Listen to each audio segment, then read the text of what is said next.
వల్లే ఈ రాష్ట్రపు సంక్షేమం సత్యం నిత్యం సఫలం.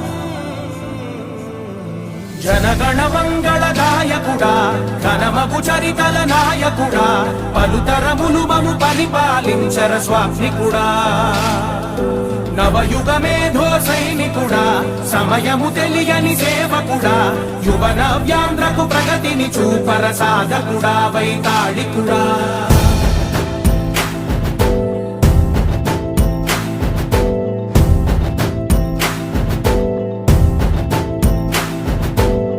ప్రతి ఇల్లు నిన్నే నిన్నే పిలిచింది, ప్రతి గడప నీకే స్వాగతమంటోంది, ప్రతి మనసు నువ్వే గెలవాలంటోంది. పెద్ద కొడుకు